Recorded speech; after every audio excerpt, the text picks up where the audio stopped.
still can't believe what happened to my family last month. I'm typing this with shaking hands because even now, sitting in a completely different house, I feel like something is watching me. It all started when my mom bought this antique jewelry box from a thrift store in Darjeeling.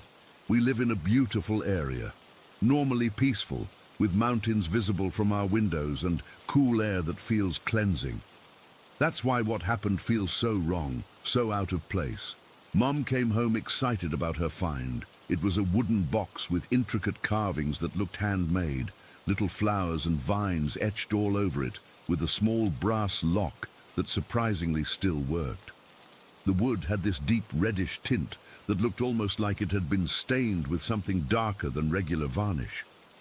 When I first saw it, I actually thought it was beautiful, though something about it made me feel uneasy. Mom placed it on her dresser, seeming really proud of her 20-rupee bargain.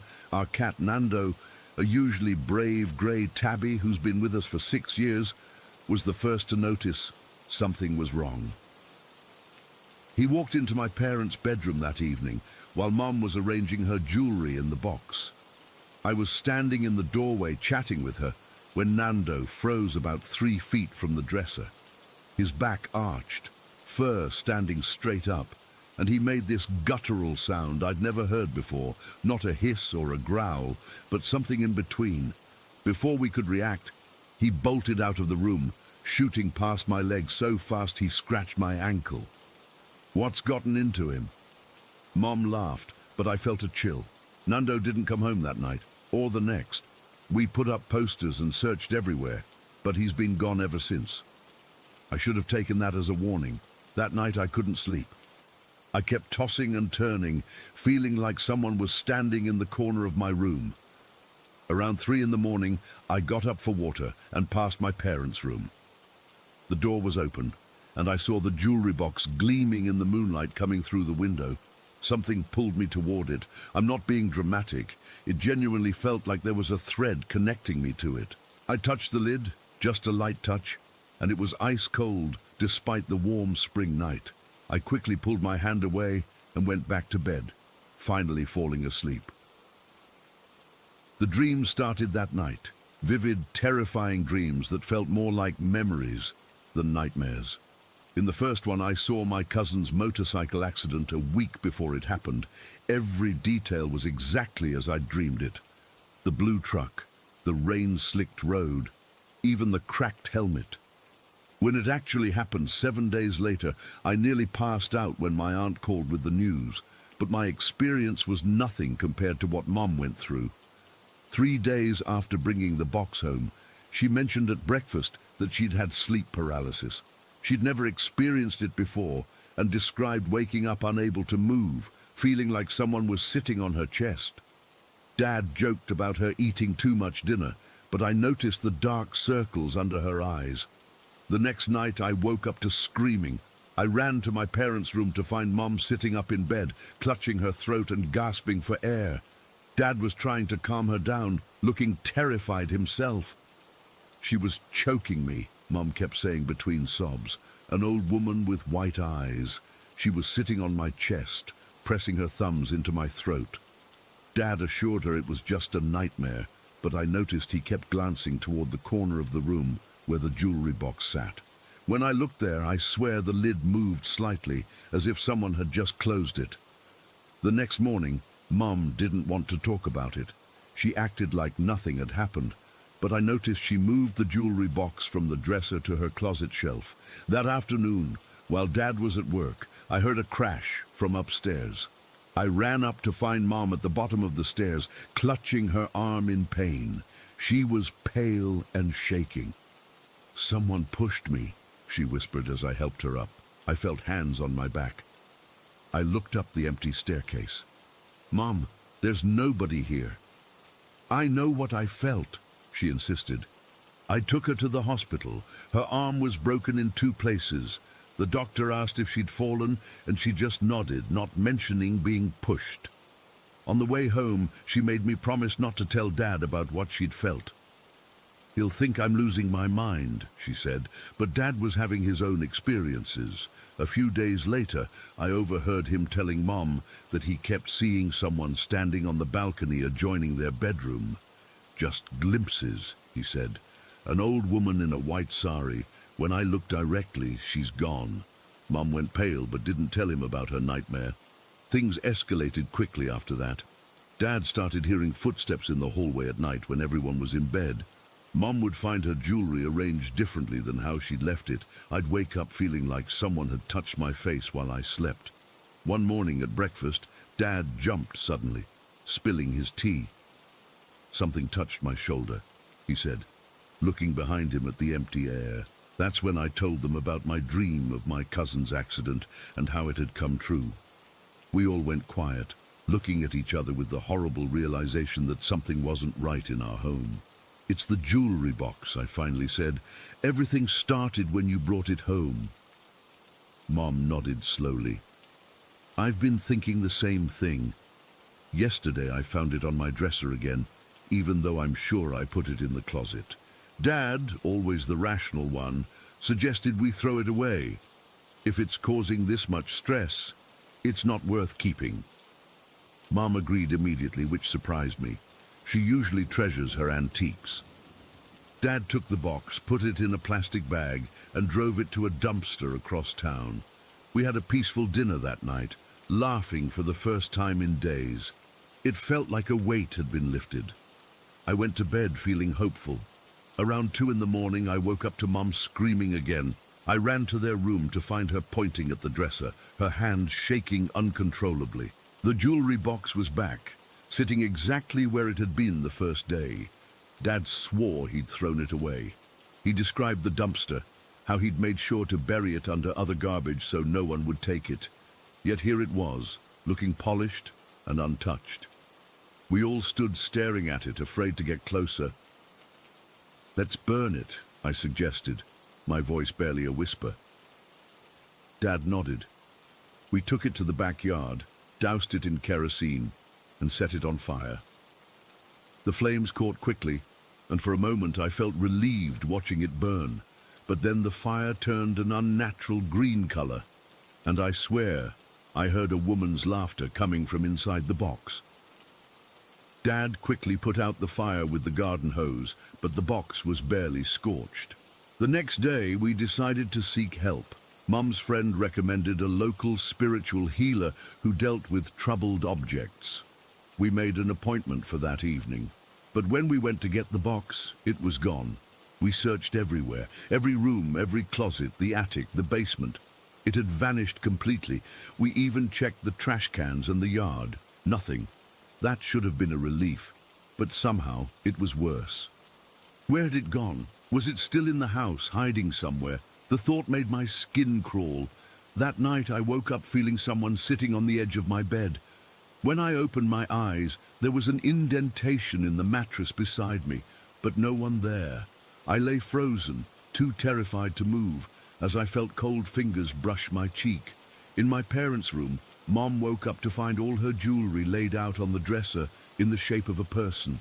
Dad found scratches on his back in the shower, 3 long marks that couldn't possibly be self-inflicted. We stayed with relatives for a week after that, hoping whatever it was would fade away without us there. When we returned, things seemed better at first. No strange sightings, no unexplained noises. We started to relax. Then last night I was getting ready for bed when I noticed something glinting under my pillow. My heart nearly stopped when I lifted it to find a small brass key, the same key that had been in the lock of the jewelry box. I'm sitting in a cafe now, too afraid to go home. I don't know what to do. We can't find the box to get rid of it properly, but whatever was attached to it is still in our house, still tormenting us. Mum's talking about moving, but I'm terrified that whatever this is will follow us. The worst part is the dreams haven't stopped.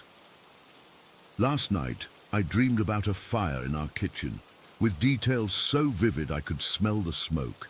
I'm afraid to go home and find out if this one comes true too. I don't know what was in that jewelry box or who owned it before, but I know it brought something evil into our lives, something that doesn't want to leave. If anyone has experienced anything similar or knows what we should do, please help. I haven't slept properly in weeks, and every time I close my eyes, I see that old woman with white eyes smiling at me from the foot of my bed. The story. 21. I never believed in ghost stories. Not as a kid, not as a teenager, and definitely not when I started working as a camp counselor at Camp Anokajig in Plymouth, Wisconsin. I was 15, just old enough to work as a junior counselor, and I thought I knew everything. When the older staff members warned me about Thunderbird Cabin 2, I rolled my eyes so hard I probably strained something. It's just camp folklore, I'd say. Every summer camp has a haunted cabin story. The stories about Thunderbird 2 varied depending on who was telling them. Some counselors swore they'd seen faces peering in through the high windows at night. Others claimed to have heard scratching on the walls or the sound of hooves outside. One particularly dramatic kitchen staffer even insisted there was a goat man that lurked around the cabin after midnight.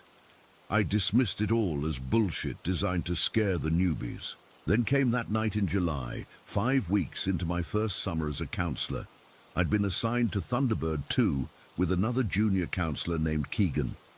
We were in charge of the youngest campers, boys between 6 and 8 years old, 24 little kids in total, all experiencing their first time away from home.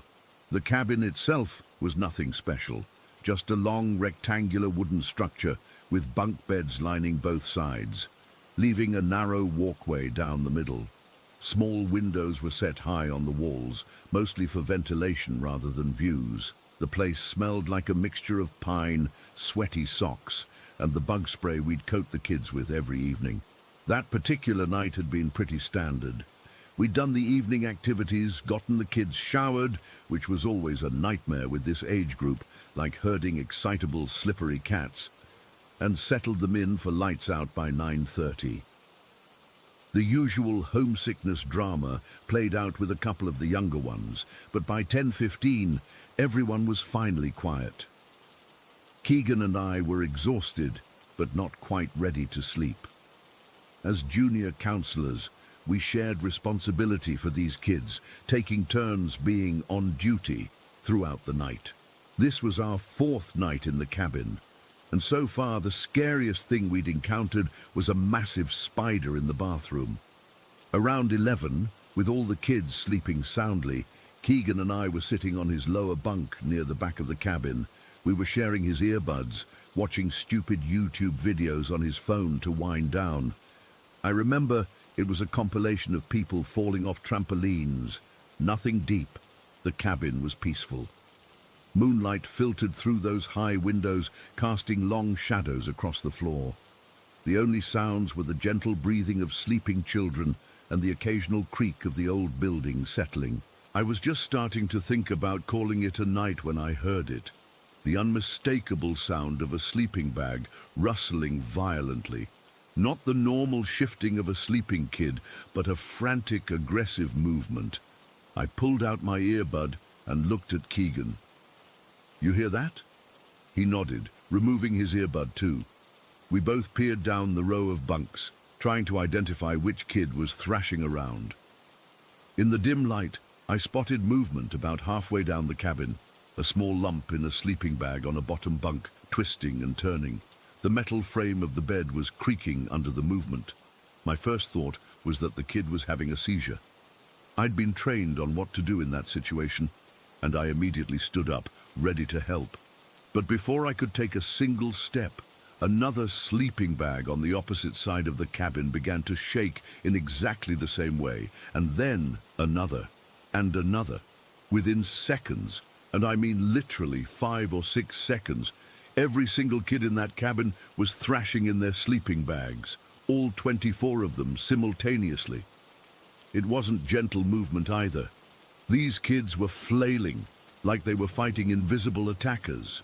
Their sleeping bags were whipping back and forth. Some of them were arching their backs. Others were trembling so hard their entire bunks were shaking. The sound was what got me the most. The cacophony of 24 sleeping bags rustling violently, 24 bed frames squeaking and groaning, the thumping of small bodies against mattresses, all in perfect unison. It was deafening in that small wooden cabin, like being inside a drum while someone beat on it. I couldn't move. I stood there halfway between Keegan's bunk and the middle of the cabin, completely frozen. I remember looking at Keegan, whose face had gone so white it seemed to glow in the darkness. His mouth was hanging open, and he was gripping the edge of his mattress so hard his knuckles were white. The logical part of my brain was desperately searching for an explanation. Earthquake? No, the cabin itself wasn't shaking. Some kind of group night terror. I'd never heard of that happening. A prank? How could 24 kids between 6 and 8 years old coordinate something this elaborate without giggling or breaking character? And here's the most fucked up part. Not a single kid made a sound. No screaming, no talking, no crying, just the physical thrashing. Their faces... I couldn't see most of their faces clearly in the dim light, but the few I could see looked blank. Their eyes were closed. They looked like they were still asleep. This went on for what felt like forever, but was probably 15 to 20 seconds. Then, as suddenly as it started, it stopped, all at once, like someone had flipped a switch. The cabin went completely silent again. The kids all settled back into peaceful sleeping positions. Some turned over, some pulled their covers up higher, but within seconds they all appeared to be sleeping normally, as if nothing had happened. Keegan and I remained frozen for what felt like minutes, afraid to move or speak. Finally, I managed to whisper, "What the fuck was that?" He shook his head slowly, eyes still wide with shock. "I don't know, man. I don't know." We both started moving at the same time, checking on the kids closest to us. I gently touched the shoulder of a boy named Ethan, who was sleeping peacefully. He stirred slightly, mumbled something about Minecraft, and rolled over. He seemed completely normal. Every kid we checked was sound asleep, breathing regularly, with no signs of distress. Keegan and I met back at his bunk, both shaking. "Should we wake them up?" he whispered. "And say what?" I replied. "Hey kids, were you just all having synchronized seizures in your sleep?" We debated what to do for a few minutes, speaking in hushed, panicked tones. Neither of us wanted to stay in that cabin another minute, but we couldn't leave the kids alone. Eventually, we decided one of us needed to get the senior counselor from the staff cabin. "I'm not staying here alone," Keegan said immediately. "We can't both leave," I argued. But even as I said it, I knew I didn't want to stay either. In the end, we did something we never should have done. We both left. We practically ran across the campground to the senior staff cabin, convinced the whole time that something was following us through the dark. We burst into the senior cabin, probably scaring the shit out of poor Mark, the 20-something head counselor who'd been asleep. We explained what happened, talking over each other, probably sounding completely unhinged. Mark, to his credit, didn't dismiss us outright. He pulled on shoes and a sweatshirt and walked back to Thunderbird 2 with us, flashlight in hand. The cabin was exactly as we'd left it, quiet, with 24 kids sleeping peacefully. Mark checked on a few of them, shining his light gently across their faces. Nothing seemed amiss. "Maybe it was a weird dream," he suggested, looking genuinely concerned for our mental health. "Or maybe they were all having nightmares because of a scary story someone told earlier." We insisted it was real, that we'd both seen it, that we'd been wide awake watching videos. Mark clearly didn't believe us, but was kind enough not to say so directly. "Look, why don't you guys crash in the empty bunks in Cedar Cabin tonight? I'll stay here with the kids. We can talk about this in the morning." We didn't argue.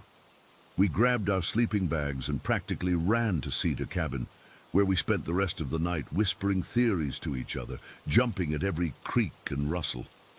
The next morning, we asked the kids if they remembered anything unusual from the night before. Not a single one did. We tried being more specific, asking if they remembered having bad dreams or feeling like they couldn't control their bodies. Nothing. They were all happy, energetic, and completely normal. Mark pulled us aside later and gently suggested we'd been watching scary videos and had some kind of shared hallucination. He offered to reassign us to different cabins, but oddly enough, neither of us wanted that. It felt important to stay, to see if it happened again. It never did. We spent 4 more weeks in Thunderbird 2 that summer, and while there were occasional weird noises or shadows that made us jump, nothing like that night ever repeated itself. I've spent years trying to rationalize what happened. Carbon monoxide poisoning can cause hallucinations, but it wouldn't affect just the 2 of us while leaving 24 kids unharmed. Mass hysteria doesn't make sense either, since the kids themselves didn't exhibit any signs of panic or awareness. Some kind of seizure condition that affected all of them at once. Medically impossible.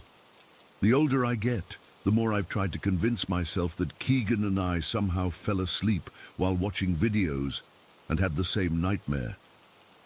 But I know we didn't. I remember the weight of my body as I stood there, frozen in fear. I remember the sound of my heart pounding in my ears. I remember the distinct feeling of my fingernails digging into my palms as I clenched my fists. Whatever happened in Thunderbird Cabin 2 that night was real. I don't believe in ghosts or demons or any of that supernatural bullshit, but I also can't explain 24 kids simultaneously thrashing in their sleep and then having no memory of it afterward. I'm 23 now, and I've never gone back to Campanockie. I've lost touch with Keegan over the years, though I sometimes wonder if he still thinks about that night as much as I do. I still don't believe in ghost stories, but sometimes when I'm trying to fall asleep, I hear the rustling of sleeping bags and the creaking of metal bed frames in my mind, and I lie awake for hours, wondering what really happened that night in Thunderbird Cabin 2. Story 22. I still can't sleep with the window open, even though it's been 15 years.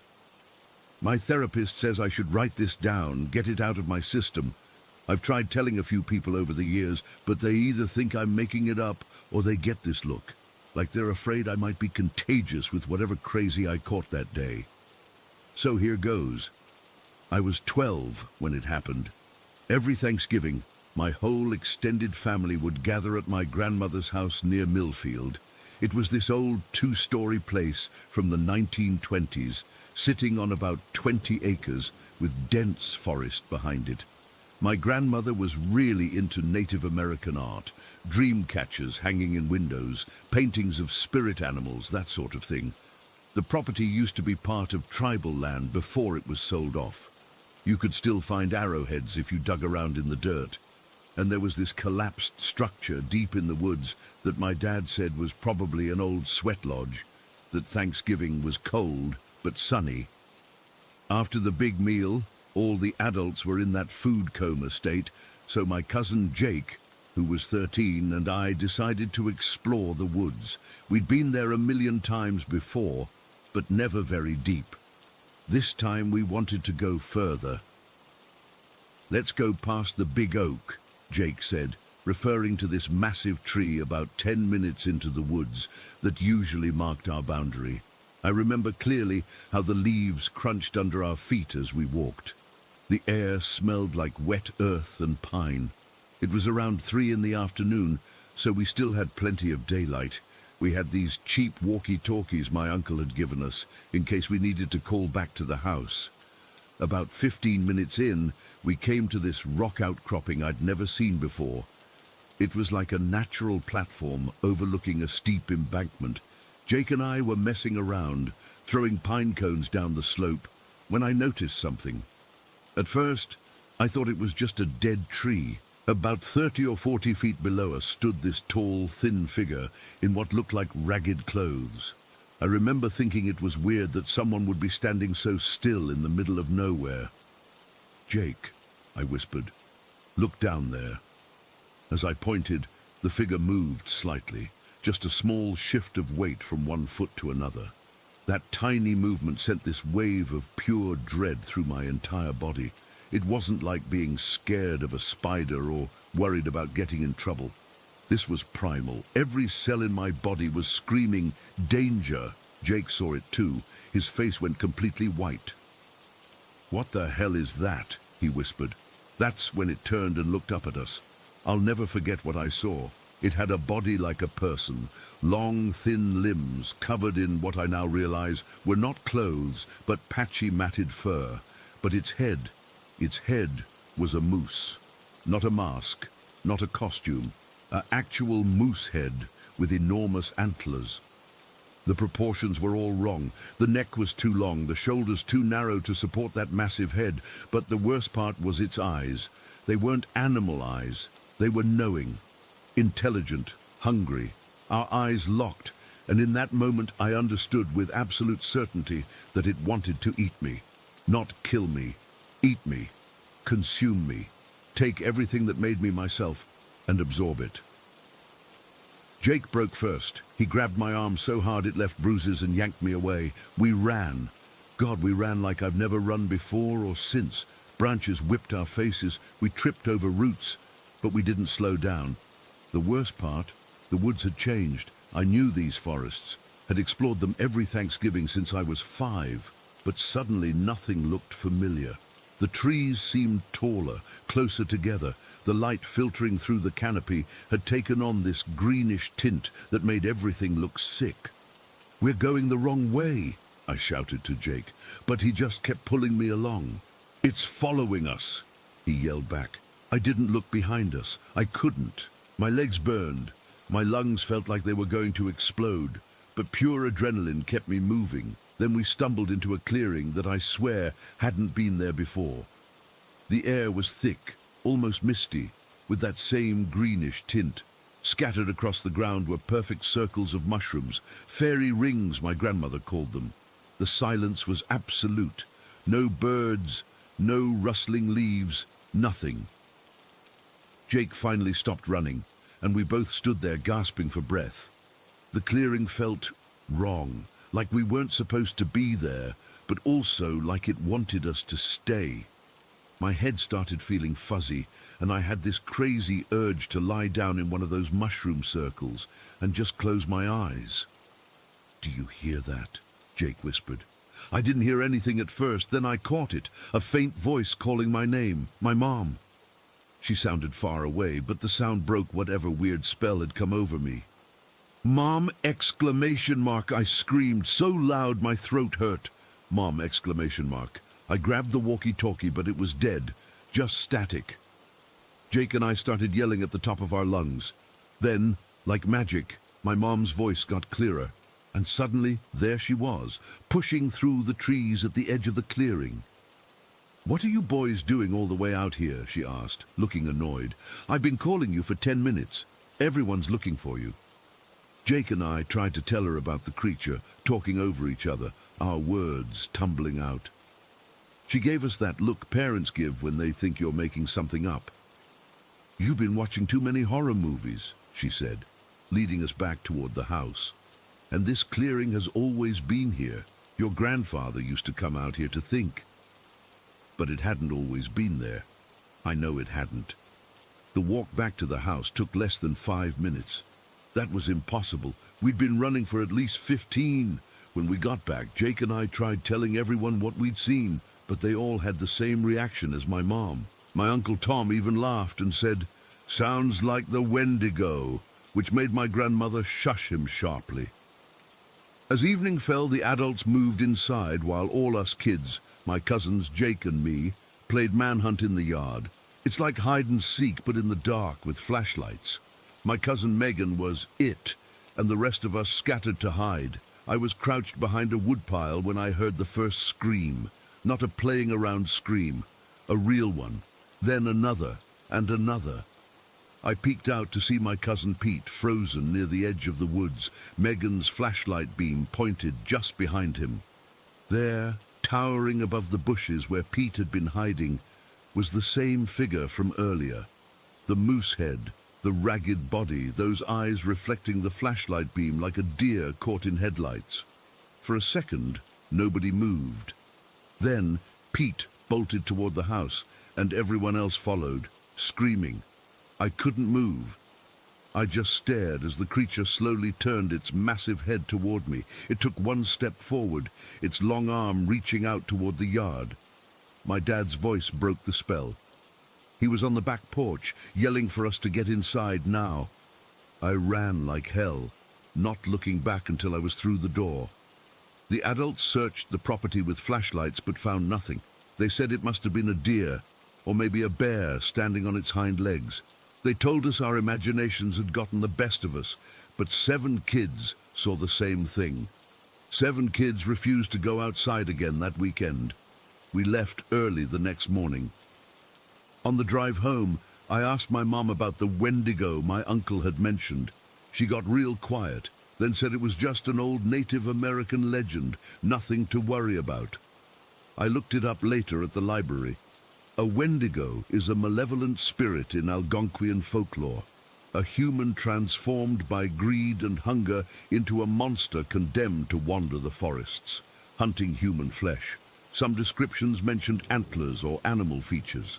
That was 15 years ago. My grandmother sold that house a year later and moved to Florida. Nobody in my family talks about what happened. I've tried bringing it up with my cousins, but they shut down the conversation immediately. Jake, who saw it first with me, refuses to even acknowledge it happened.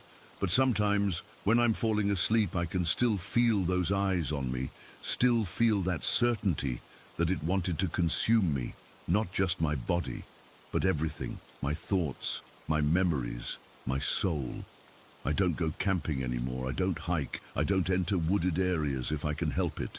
And every Thanksgiving, I make sure I'm in a city surrounded by concrete and streetlights and people, because I know what's waiting in those deep, quiet places where the trees grow thick and fairy rings form in clearings that weren't there before, and I know it remembers me too.